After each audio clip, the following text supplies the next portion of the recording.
ఉన్నాయి.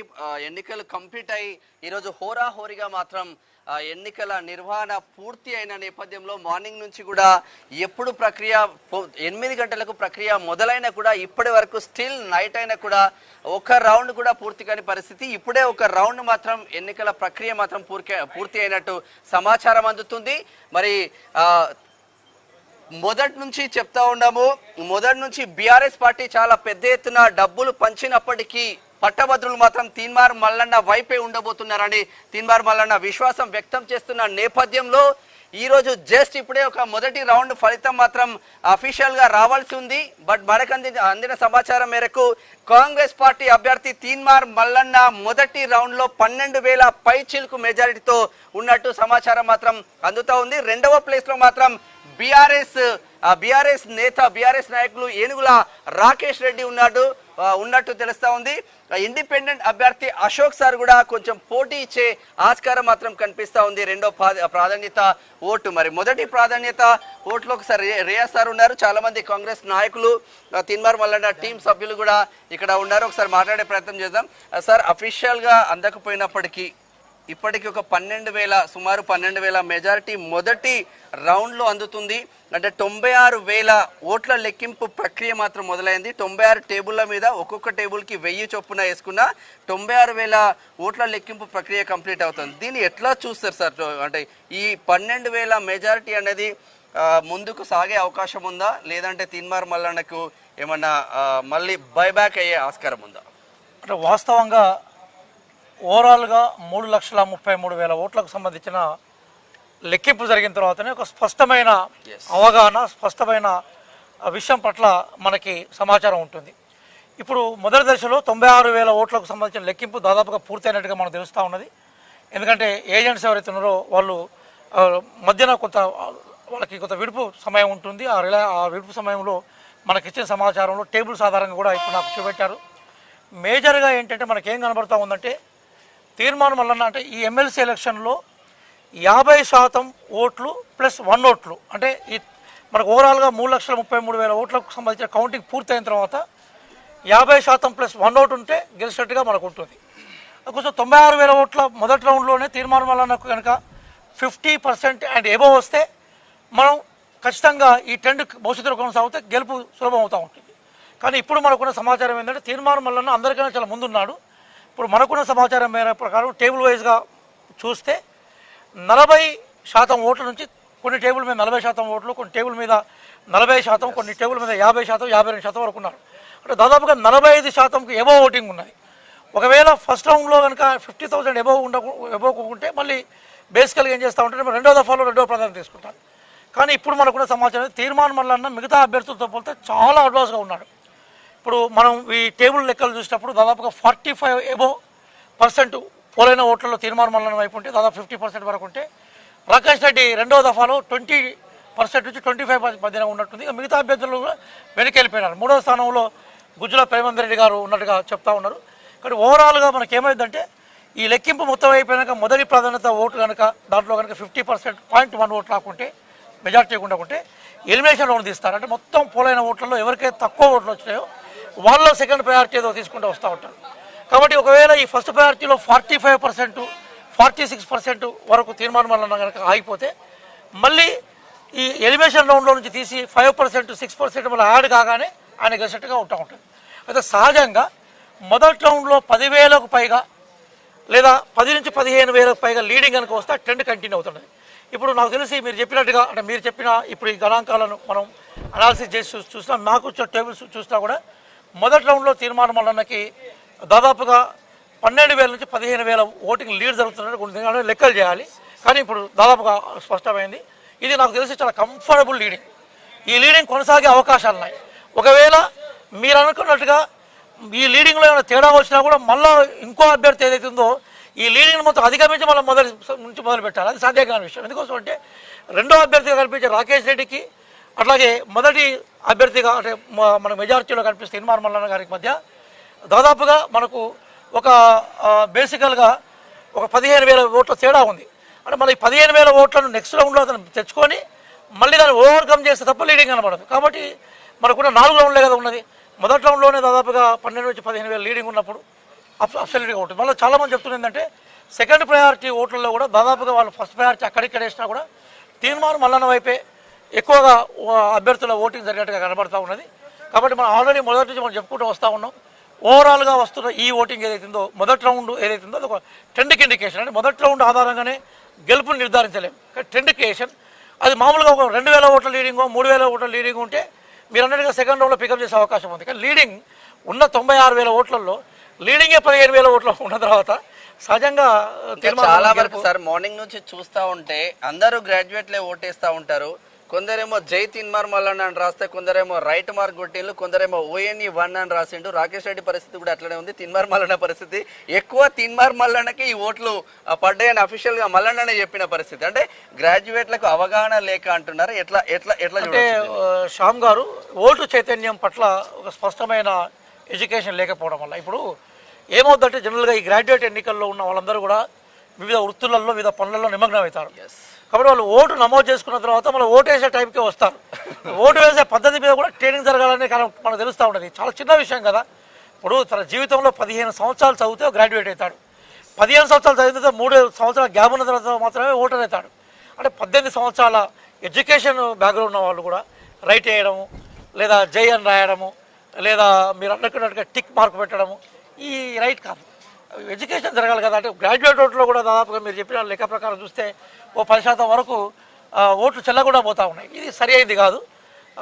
నన్ను అడిగితే నేను బేసికల్గా ఏంటంటే నెక్స్ట్ టైం అయినా కూడా పోలింగ్లో ఉండే పోలింగ్ ఆఫీసర్స్ ఎవరుతున్నారో మనకు ప్రిసైడింగ్ ఆఫీసర్స్ ఓటు బ్యాలెట్ పత్రం ఇచ్చే ముందే స్పష్టంగా చెప్పాలి. కొంచెం శ్రమ తీసుకొని మీరు రైట్ మార్క్ కొట్టద్దు, ఇట్లా చేయొద్దు, అట్లా చేయొద్దు చెప్పాలి. ఇక్కడ ఇప్పుడు మీరు చెప్పిన దాని ప్రకారం 10 to 15% ఓట్లు అట్లా వేస్ట్ అవుతున్నాయి కదా. పాపాలు ఎక్కడి నుంచో కష్టపడతారు, క్యూలో పడతారు, ఓటు వేస్తారు. ఆ ఓటు ప్రయాణం లేనప్పుడు అది అర్ధరహితమైన ప్రజాస్వామ్య చైతన్యం కదా.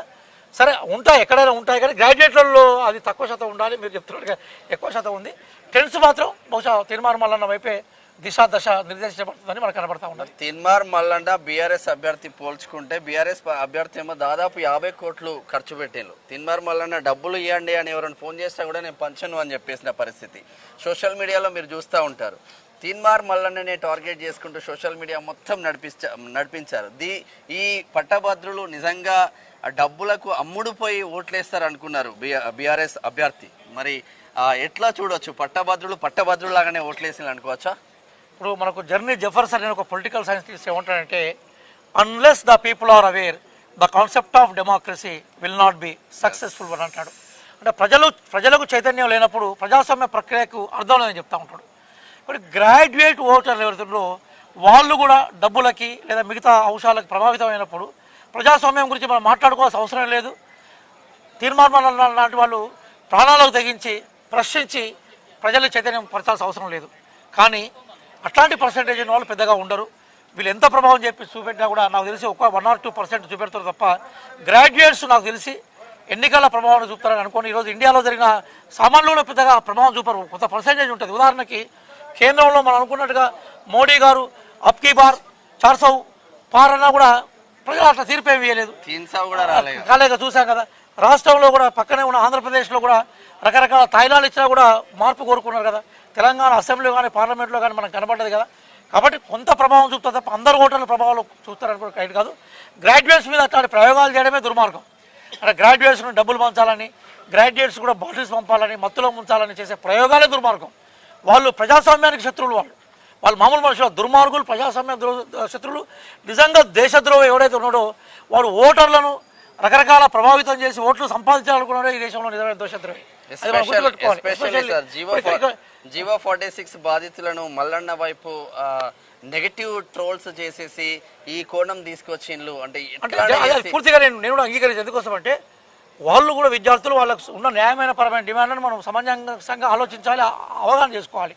కానీ కొంతమందిని రాంగ్ ఇన్ఫర్మేషన్ ద్వారా మిస్గైడ్ చేసేదాన్ని మనం వ్యతిరేకించాలి. అట్లాగే ఇప్పుడు తీర్మానం మల్లన్న మీద 2 రకాలు ఉన్నాయి. ఒకటో అంటే చాలా ఏమాత్రం బాధ్యత లేకుండా కామెంట్స్ పెడుతుంటారు కొంతమంది. అంటే అవతోడు గాయపడతాడా, బాధపడతాడా, పాప శ్రమ ఎంత ఉన్నది, దీని వెనుక వాడు కష్టం. ఇప్పుడు తీర్మానం మల్లన్న పుట్టిదే గోల్డెన్ స్పూన్తో పుట్టినోడు కాదు కదా. చాలా కష్టపడి ఒక బలహీన వర్గాల నుంచి వచ్చే రాజకీయ నాయకులు చాలా తక్కువ, చదువుకున్న వాళ్ళు మరీ తక్కువ. తీర్మానం మల్లన్న సుశక్తితోటి చాలా కష్టపడి ఈరోజు ప్రజల నోళ్ళల్లో మల్లన్నగా పిలువబడుతున్న వ్యక్తి, అన్న అని పిలుచుకునే గౌరవం కూడా అందరికీ రాదు, అందరు తీర్మానం మల్లన్న అంటారు.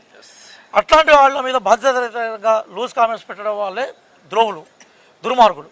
ఇంకొంతమంది వాంటెడ్లీ, అంటే ఏ రాజకీయ పార్టీ అయితే ఈరోజు తీర్మానం మల్లన్న వల్ల ఒక్కసారి వాళ్ళ సింహాసనం నుంచి కింద కూలిపడ్డారు, వాళ్ళ పాత కోటలు కూలిపోయినాయో, వాళ్ళు ఉద్దేశపూర్వకంగా 20 ప్రైవేట్ ఛానల్ని ఎంకరేజ్ చేసి కొంతమందికి రెగ్యులర్గా డబ్బులు ఇస్తూ వాళ్ళకి తెల్లారైతే ఏం పని ఉండదు, వాడికి ఏం చేస్తూ ఉంటుంటే వాళ్ళు బేసికల్గా వాడు నెగటివ్ కామెంట్స్ చెప్తా ఉంటాడు. అందులో ఎందుకు హన్మకొండకు వచ్చినప్పుడు నేను తీర్మానం మల్లన్న మీద ఒక అద్భుతమైన వీడియో చేస్తే ఆ వీడియోలో నా గొంతును మార్ఫింగ్ చేసారు. నేనే ఉన్న తీర్మానం మల్లనే ఉన్నాడు, నా గొంతును మార్ఫింగ్ చేశారు. జనరల్గా నేను ఎవరి వ్యక్తిగత కామెంట్ చేయడం నాకు లేదు, సైద్ధాంతికంగా పోరాడతా. నిజంగా వాడు విమర్శించేవాడు తమ్ముడు నా దగ్గరికి వచ్చి డిబేట్ చేయండి, అందరికీ అందుబాటులో ఉంటా కదా, నేనేమో అజ్ఞాత జీవితాన్ని గడిపేవాడిని కూడా కాదు కదా. అట్లా లేకుండా పిరికి పందాలు, అట్లాగే దుర్మార్గులు, ద్రోహులు, వాణి శక్తి మీద నమ్మకం లేని వాళ్ళే ఇట్లాంటి కామెంట్స్ పెడతారు. ఇట్లాంటి కామెంట్స్ పెట్టేవాడు రాజకీయ నపూసకులు వాళ్ళు. అసలు డబ్బున్నోడు ఉంటే ప్రశ్నిస్తాడు. నేను ఒక ఆర్గ్యుమెంట్ నచ్చకుండా నువ్వే ఒక వీడియో తీసుకో, ఇంకో ఛానల్ పై ఆర్గ్యుమెంట్ చేసుకో.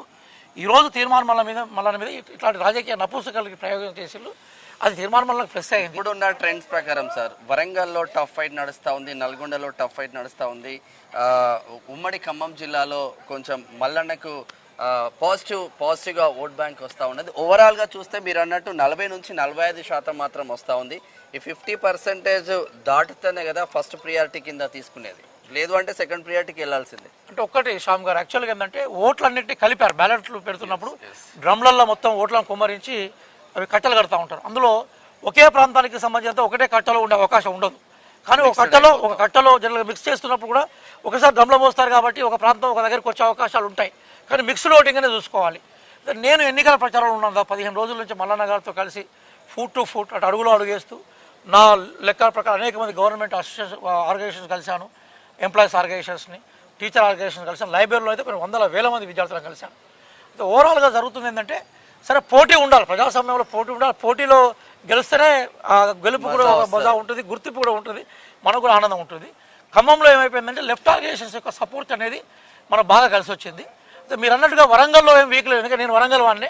నేను వరంగల్లో ఓటింగ్ ట్రెండ్కి పోతే 100 మంది తీర్మానం మల్లన్న కోసము బేసికల్గా ఆర్గనైజేషన్లోనే ఇట్లా టేబుల్స్ వేసి కూర్చున్నప్పుడు కార్యకర్తలే 100ల సంఖ్యలో కనపడ్డారు, కార్పొరేటర్లు బయటకు వచ్చారు, ఎమ్మెల్యేలు బయటకు వచ్చారు. నల్గొండ విషయానికి వస్తే నల్గొండలో కూడా బేసికల్ నాకేం అట్లా వ్యతిరేకత ఏం కనిపించదు, ఎందుకంటే మల్లన్న కూడా దాదాపుగా ఈ జిల్లా నుంచి బయటకు వచ్చిన వాళ్ళే కాబట్టి నువ్వు ఏ ప్రాంతం నుంచి వచ్చినావు అనేది ఇంపార్టెంట్ కాదు, ఏ ప్రజల కోసం పనిచేస్తున్నది ఇంపార్టెంట్. ఇక్కడ పుట్టుగా మన చేతుల్లో ఉండదు. కాబట్టి మీరు అనుకున్నట్టుగా సరే ఖమ్మంలో మనకు కొంత లెఫ్ట్ ఆర్గనైజేషన్స్ సపోర్ట్ చేయడం అనేది మనకు బలోపేతం చేసింది. కానీ అదే సందర్భంలో teachers organizations, doctors organizations, lawyers organizations, morning walkers organizations, బలహీన వర్గాల organizations, BC organizations, economic backward organizations, minority organizations ఇవన్నీ కూడా ఓపెన్గా మల్లన్నకు సపోర్ట్ చేశాయి. అదే చెప్తున్నాను, సోషల్ జస్టిస్ కోరుకునే వాళ్ళు. కాబట్టి ఇవన్నీ మనకి ఏం చెప్తున్నాయంటే స్పష్టంగా ఈ సమాజంలో ఉండే విజ్ఞానవంతులు చదువుకున్న వాళ్ళ సంఖ్య భారతదేశంలో 19% ఉంటుంది, తెలంగాణలో 1-2% కొంచెం ఎక్కువ ఉన్నది. కాబట్టి ఈ చదువుకున్న గ్రాడ్యుయేట్స్ అందరూ కూడా చాలా క్లియర్గా మల్లన్నకు సపోర్ట్ చేస్తున్నారు. కాబట్టి మనం అందరం ఊహించని విధంగా మొదటి రౌండ్ కంప్లీట్ అయింది సార్. ఇదే ట్రెండ్ కొనసాగే అవకాశాలు ఉన్నాయా అంటే ఏం చెప్తారు? ఒక్కటే అవసరం. ఇప్పుడు మీకు సింపుల్ ఎగ్జాంపుల్ చెప్పాను. ఇప్పుడు ఇది ప్రాంతాల వారీగా జరుగుతున్న లెక్కింపు కాదు శ్యామ్ గారు, మొత్తం అన్ని ప్రాంతాల్లో ఉన్న ఓట్లను మొత్తం మిక్స్ చేసి కట్టలు కట్టి ఒక్కొక్క కట్ట తీస్తున్నారు. అంటే అది శాంపిలే కదా. ఇప్పుడు మీరు అనుకున్నట్టుగా ఒక ప్రాంతం నుంచి తీసుకున్నట్టుగా కాదు కదా, ఓవరాల్గా మిక్స్డ్ శాంపిల్ తీశారు, సింగిల్ శాంపిల్ తీయలేదు. అంటే మనకు రీసెర్చ్లో ఏం చేస్తుంటే రకరకాల కోణాల నుంచి అన్ని తీసుకున్నప్పుడు ఏమవుతుందంటే నీకు సమగ్రమైన నివేదిక ఉంటుంది. కాబట్టి ఇది ఖమ్మం జిల్లాకు సంబంధించిన ఓటింగో, ఇది వరంగల్ ఓటింగో, ఇది నల్గొండ ఓటింగో, ఇది టీచర్ల ఓటింగో, ఇది నిరుద్యోగుల ఓటింగ్ అనేది ఉండదు, ఇది మహిళల ఓటింగ్ ఉండదు. మొత్తం ఆ బ్యాలెట్ పేపర్లే మిక్స్డ్ బ్యాలెట్ పేపర్. కాబట్టి మిక్స్డ్ రిజల్ట్లో మనం 12,000 నుంచి 15,000 మధ్య మెజారిటీ వచ్చిందంటే ఆ ట్రెండ్ కొనసాగే అవకాశం ఉంటుంది. ఉదాహరణకు ఒక ప్రాంతానికి సంబంధించి ఉంటే ఈ ప్రాంతంలో ఈయన వీక్ ఉన్నారు, లేదా ఈ వర్గంలో ఈయన వీక్ ఉన్నాడు, ఇంకో వర్గంలో ఫలానా స్ట్రాంగ్ ఉన్నాడని చెప్పే అవకాశం మనకు ఉండేది, అది లేదు కదా. కాబట్టి ఖచ్చితంగా ఈ ట్రెండ్ కొనసాగుతుంది. ఎందుకోసం అంటే కేవలం నేను కౌంటింగ్ ఆధారంగా కూడా చెప్పట్లేదు. నేను 15 రోజులు దాదాపుగా నేను కొన్ని 100 మందిని కలిశాను. నేను వాకర్స్ పొద్దుగా 5 గంటలు వేసి, కొన్ని సందర్భాలు నేను ఇండివిజువల్గా, కొన్ని సందర్భాలు టీమ్ తోటి, కొన్ని సందర్భాలు మల్లన్న గారితో చేశాను. అనేక లైబ్రరీలకు పోయి విద్యార్థులను కలిశాను. సింగరేణిలోనే అయితే నేను క్యాబిన్ టు క్యాబిన్ తిరిగినాను. నేను ఒక 2 రోజులు నేను కొత్తగూడెం కేంద్రంగా ఉండి పనిచేశాను. అలాగే నేను ములుగు లాంటి మారుమూల ప్రాంతాలు, ఎటునాగరం లాంటి ప్రాంతాల్లో కూడా పోయినాను. ఎక్కడ పోయినా కూడా ఈ పోటీ చేస్తున్న 52 మందిలో అందరూ గుర్తుపట్టే వ్యక్తి మాత్రం తీర్మార్ మల్లన్న. కాబట్టి అందరూ గుర్తుపట్టే వ్యక్తి. తర్వాత ఇప్పుడు ఒకప్పుడు ఆయన ఇండిపెండెంట్గా పోటీ చేసినప్పుడు డిసడ్వాంటేజ్ ఏంటంటే బ్యాలెట్ పేపర్లో పేరు వెనుకకి వెళ్ళిపోయింది. బ్యాలెట్ పేపర్ ఓపెన్ చేయగానే ఇట్లా ఉన్నది. అట్లాగే రేవంత్ రెడ్డి గారు ఒక మంచి దిశ ఎలక్షన్ స్ట్రాటజీని వారికి చెప్పారు. పార్టీ ఎమ్మెల్యేలకు మంత్రులకు కూడా నిర్దేశించారు. అది ఫాలో అవుతున్నాం. ఈరోజు తీర్మార్ మల్లన్న అధికార పార్టీ నుంచి పోటీ చేస్తున్న కాంగ్రెస్ పార్టీగా. కాబట్టి సహజంగా ఒక అధికార పార్టీ నుంచి పోటీ చేస్తున్నప్పుడు కొంతమందికి కొన్ని కోరికలు ఉంటాయి, కొన్ని డిమాండ్స్ ఉంటాయి. అవి నెరవేరాలనుకున్నప్పుడు అధికార పార్టీకి సంబంధించిన అభ్యర్థిని గెలిపించడం ద్వారా మాకు నెరవేరే అవకాశం ఉంటుంది అనుకుంటారు. ఎందుకంటే పార్టీ గెలిచి కూడా 100 రోజులు 150 రోజులు అవుతున్నది. కాబట్టి ఇవన్నీ తీర్మార్ మల్లన్న కలిసి వచ్చినాయి. కాబట్టి ఇప్పుడు తీర్మార్ మల్లన్న ఒకప్పటి తీర్మార్ మల్లన్న కాదు, ఇప్పుడు ఆ తీన్ మార్ కాదు, ఇప్పుడు ఇది 100 మార్ మల్లన్నగా బయటకు వచ్చాడు. ఆయన ఎన్నోసార్లు ఆయన ప్రజల గొంతుగా తన గొంతుగా మార్చుకున్నాడు. కాబట్టి ఇప్పుడు అత్యంత బలమైన గొంతుగా మీరు అనుకున్నట్టుగానే మొత్తం ఓటింగ్లో 50% పైగా తీర్మానం మల్లన్న పడితే మిగతా అభ్యర్థులు అందరూ కలిస్తే మరొక 45-40% వరకు ఉండే అవకాశం. మొదటి ప్రాధాన్యత ఓటుతో ఫలితం తెలిస్తే ఈ రాత్రి వరకు ఏమైనా తేలే అవకాశం లేదండి. అంటే ఇప్పుడు నేనేమన్నాను, ఇప్పుడు వస్తున్న ఫలితం 96,000 అర్థం కాలేదు. ఇప్పుడు ఏంటంటే 3,33,000 ఓట్లకు సంబంధించి లెక్కింపు జరగాలి. ఈ మొత్తం లెక్కింపు అయినాక మాత్రమే ఆ లెక్కింపులో 50% ప్లస్ 1 ఓట్ ఎక్కువ ఉంటే అప్పుడు అభ్యర్థి ప్రకటించబడతాడు. ఇప్పుడు మనకు దాదాపుగా ఇప్పుడు టైం 11గా వస్తూ ఉన్నది. ఈ టైంలో వచ్చే రిజల్ట్ ఏదైతుందో అది 96,000 ఓట్లకు సంబంధించిన రిజల్ట్ మాత్రమే. మళ్ళీ తర్వాత ఇంకొక 96,000 మిగిలిన 4వ రౌండ్, అంటే 4 రౌండ్లు జరగాలి. ఇప్పుడు ఈ 96,000 అనేది మొదటి రౌండ్కి సంబంధించింది మాత్రమే. కాబట్టి మిగతా 3 రౌండ్ల ఓటింగ్ ఈ స్థాయిలో జరగాలనుకున్నప్పుడు రేపు ఉదయం దాదాపుగా 10-11 గంటలకు తప్ప స్పష్టత రాదు. కానీ ఈ 96,000 ఓట్లకు సంబంధించిన సరళి మిక్స్డ్ బ్యాలెట్ పేపర్లు కాబట్టి ఈ ట్రెండ్ భవిష్యత్తులో కొనసాగి తీర్మార్ మల్లన్న విజయాన్ని ధృవీకరిస్తుందని మనం భావించాలి. Thank you sir, thank you so much. ఉన్నారు ఇక్కడ జనగాం జిల్లాలో జనగాం కాన్స్టిట్యూన్సీలో పనిచేస్తారు. మీరు ఎన్నికల ఏజెంట్గా పోయినప్పుడు పరిస్థితి ఎట్లా ఉంది, ఇప్పుడున్న ట్రెండ్ ఎట్లా చూస్తారు అఖిల్? ఓవరాల్గా ఇప్పుడు ఎమ్మెల్సీ ఎన్నికలకు సంబంధించిన రిజల్ట్ ఏదైతే ఉందో దాదాపు ఒక టేబుల్కి 1000 ఓట్లను లెక్క పెట్టడం జరిగింది. ఆ టేబుల్ 96 టేబుల్, అంటే ఓవరాల్గా మొత్తం కౌంటింగ్ హాల్ను లెక్క పెడితే 96 టేబుల్గా దాదాపు 2 నుండి 3 నుండి 4 విడతల వారిగా లెక్క పెడుతున్నారు. కాబట్టి ఫస్ట్ విడతలైతే ప్రతి ఒక్క టేబుల్కు 1000 ఓట్లను డైవర్ట్ చేయడం జరిగింది. అంటే ప్రాంతాల వారీగా కాకుండా అన్ని ఓట్లు మిక్స్ చేసి ఆ తర్వాత ప్రతి ఒక్క టేబుల్కి 1000 ఓట్లను విడుదల చేయడం జరిగింది. ఆ 1000 ఓట్లలో దాదాపు ఇప్పుడు నేను ఏజెంట్గా పనిచేసిన టేబుల్లో 449 ఓట్లు తీర్మార్ మల్లన్న గారికి మెజారిటీగా వచ్చినాయి. అదేవిధంగా రెండోది ఏదైతే బీఆర్ఎస్ పార్టీ ఉందో 222 ఓట్లు వచ్చినాయి. అదేవిధంగా ఆఫ్ వచ్చినాయి. అదేవిధంగా 170 ఓట్లు అశోక్ సార్కి వచ్చినాయి ఇండిపెండెంట్ గా. అదేవిధంగా 124 బీజేపీకి వచ్చినాయి. టోటల్ గా 975 ఓట్లు వచ్చినాయి. మిగతా 27 ఓట్లు అంటే 1002 ఓట్లతోటి మాకు ఒక 2 ఓట్లు ఎక్కువ బ్యాలెట్ పేపర్లు ఎక్కువ వచ్చినాయి. కాబట్టి 27 ఓట్లు చెల్లని వచ్చినాయి. అందులో చెల్లని ఎవరు ఎక్కువ ఉన్నాయి అంటే అది కూడా అందులో 23 మనయే ఉన్నాయి. కాబట్టి గ్రాడ్యుయేటర్స్ చాలా బాధ అనిపిస్తుంది. ఇప్పుడు ఆ ఏజెంట్ గా మేము అక్కడ పోలింగ్ బూత్లలో ఏజెంట్ గా కూర్చున్నప్పుడు ఎంత బాధ అనిపిస్తుందంటే, ఒక పట్టదారులు వాళ్ళు పట్టభద్రులు డిగ్రీ చదువుకున్నారు. డిగ్రీ చదువుకున్న తర్వాత ఒక 3 ఏళ్ళు కంప్లీట్ చేసిన తర్వాత వాళ్ళకు పట్టభద్రుల ఎన్నికలలో ఓటు వేసుకునే అవకాశం కల్పిస్తూ ఉంది ప్రభుత్వం.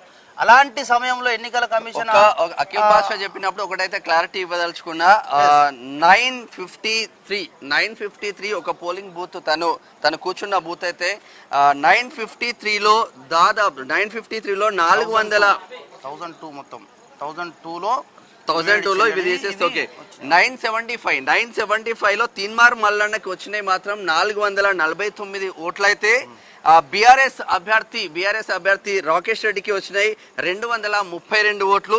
ఇక ఇండిపెండెంట్ అభ్యర్థి అశోక్ సార్ గారికి వచ్చినాయి 170. అయితే బీజేపీ అభ్యర్థి గుజ్జుల ప్రేమేందర్ రెడ్డికి వచ్చినాయి మాత్రం 124 ఓట్లు. అంటే ప్రతి దగ్గర కూడా అదే పరిస్థితి ఉంది అని చాలా మంది మన కౌంటింగ్ మన తీన్మార్ మల్లన్న టీం కావచ్చు, కాంగ్రెస్ పార్టీ కార్యకర్తలు కాబట్టి మన ఎన్నికల ఏజెంట్లు ఎవరైతే పోయినాయో షిఫ్ట్కి 90 మంది, ఇది పరిస్థితి. తను క్లారిటీగా రాసుకొని వచ్చింది కాబట్టి చాలా క్లారిటీగా ఉంది. అంటే ఇక్కడ తను అఖిల్ పాషా కూర్చున్న టేబుల్లోనే 50% ఓట్లు తీన్మార్ మల్లన్నకి ఎక్కువ వచ్చినాయి. ఓవరాల్గా రియా సార్ చెప్పినట్టు 40 నుంచి 45% 110%గా పోల్ అవుతూ ఉన్నాయి. 50+1 వస్తే మాత్రం మొదటి ప్రాధాన్యత ఓట్లో బయటపడే ఆస్కారం అయితే ఉంది. ఎందుకంటే ఆల్రెడీ 11 అయిపోయింది కాబట్టి కేవలం మొదటి రౌండ్ మాత్రమే కంప్లీట్ అయిపోయింది కాబట్టి ఆ రెండో రౌండ్ ఉంటుంది, మూడో రౌండ్ ఉంటుంది, నాలుగో రౌండ్ ఉంటుంది. మరి 96 టేబుల్ల మీద ఒక్కొక్క టేబుల్ మీద 1000 చొప్పున కేటాయించారు కాబట్టి ఇంకా రేపు మధ్యాహ్నమే అయ్యే ఆస్కారం, ఫుల్ రిజల్ట్ మాత్రం రేపు మధ్యాహ్నం అయ్యే ఆస్కారం. ఎట్లా చూస్తారు ఓవరాల్ ట్రెండ్? 100% తీన్మార్మలన్న గెలుపు అనేది చాలా మంది దుష్ప్రచారం కూడా చేశారు. ఆల్రెడీ ప్రచారం టైంలో కానీ ఆ ఎన్నికల టైంలో కానీ తీన్మార్మలన పైన దుష్ప్రచారం చేశారు. వాస్తవంగా ఈ ఎమ్మెల్సీ పట్టభద్రుల ఎన్నిక అనేది ఉప ఎన్నికగా పరిగణించబడ్డది. ఈ దుర్మార్గుడు ఎవడైతే పల్లరాజేశ్వరరెడ్డి ఉన్నాడో వానికి పట్టభద్రులు విలువైన ఓటు వేసి మంచి మెజారిటీతో గెలిపించి మమ్మల్ని పరిపాలించు, మమ్మల్ని కాపాడు అని చెప్పేసి పట్టభద్రులు ఎన్నుకుంటే ఆ దుర్మార్గుడైనటువంటి పల్లరాజేశ్వరరెడ్డి దొంగ అనేటోడు ఇలా రాజీనామా చేస్తే వచ్చినటువంటి ఎన్నిక ఈ ఉప ఎన్నిక. ఈ ఉప ఎన్నికలలో 100% నాకు తెలిసి ఆ 50 to 55% లోపు తప్పకుండా తీన్మార్మలన్న గారికి ఓట్లు వస్తాయి. 100% మెజారిటీతో గెలుస్తాడని చెప్పేసి మాత్రం నేను తెలియజేస్తా ఉన్నా. ఫస్ట్ టైం ఏదైతే ఫస్ట్ రౌండ్లో ఏదైతే నేను అక్కడ పోలింగ్ కౌంటింగ్లో కూర్చున్నాను, ఆ కౌంటింగ్లో బట్టి చూస్తుంటే 50 to 51%, 100% ఇక్కడ అఖిల్ పాషా చెప్పింది అయితే ఒకటి గమనించుకోవాలి. చెల్లని ఓట్లు తను కూర్చున్న పోలింగ్ ఏజెంట్ లో చెల్లని ఓట్లు ఏదైతే ఉంటుందో ఆ బూత్ లో ఆ టేబుల్ పైన 27 చెల్లని ఓట్లు వస్తే 27 కూడా తీన్మార్ మల్లన్నకు సంబంధించినవి వచ్చినాయి. అంటే ఆయన అభిమానం అనుకోవాలా మరి? గ్రాడ్యుయేట్లు ఎందుకు ఒకరేమో జై తెలంగాణ, జై తీన్మార్ మల్లన్న, ఒకరేమో రైట్ మార్క్ కొట్టడం, ఒకరేమో 1 అని రాస్తే ఎవరేమో 7200 అని రాసిళ్ళు. సరే, పబ్లిక్ లకు 100% చాలా పెద్ద ఎత్తున పోయినప్పటికీ మరి గ్రాడ్యుయేట్లు ఇలా చేయడం ఏంటి? ఈ అభిమానం అనుకోండి, ఓటర్ అవేర్నెస్ లేకపోవడమే అని తీన్మార్ మల్లన్న కూడా చెప్పిండు. ఎనీవే, ఏది ఏమైనా ఇప్పటి వరకు అందుతున్న ట్రెండ్ ప్రకారం అయితే 40 నుంచి 45% ఓటు షేర్తో, అంటే ఎవరికి అందనంత దూరంలో మాత్రం తీన్మార్ మల్లన్న ఉండడని చెప్పుకోవచ్చు. రేపు మధ్యాహ్నం అరౌండ్ 11 o'clock వరకు పూర్తి రిజల్ట్స్ వచ్చే ఆస్కారం మాత్రం ఉంది. మొదటి రౌండ్లో మాత్రం 12,000 పైచిలుకు మెజారిటీతో తీన్మార్ మల్లన్న దూసుకుపోతుండని చెప్పుకోవచ్చు. కెమెరామెన్ నవీన్తో మేనం శ్యామ్, నల్లగొండ పట్టణం నుంచి.